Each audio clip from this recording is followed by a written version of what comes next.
ఈ మాటలు వింటున్న నా ప్రియ సహోదరి సహోదరుడా, ఏ వ్యాధి బాధల మధ్య ఉన్నావో, శత్రువులందరూ నా మీదకి ఎగసి ఎగసి పడుతున్నారంటూ కుమిలిపోతూ ఉన్నావా? నా యేసయ్యమంటున్నాడంటే 2 దినవృత్తాంతము 14 అధ్యాయం 11 ఆస తన దేవుడైన యెహోవాకు మర్రపెట్టి, యెహోవా విస్తారమైన సైన్యముల చేతిలో ఓడిపోకుండా బలము లేని వారికి సహాయము చేయుటకు నీకన్నా ఎవరూ లేరు. మా దేవా యెహోవా, మాకు సహాయము చేయము.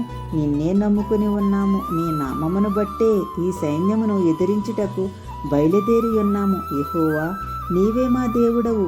నరపుత్రులను నీపైన జయమొందనీయకము అని ప్రార్థన చేశాడు. మరి నీ ప్రార్థన ఏ విధముగా ఉంది నా ప్రియ సహోదరి సహోదరుడా? బలము లేక సోలిపోయావా? బలము లేని వారికి సహాయము చేయుటకు నీకన్నా ఎవరూ లేరు యేసయ్యా అంటూ ప్రార్థన చేయగలుగుతున్నావా నా ప్రియ సహోదరి సహోదరుడా?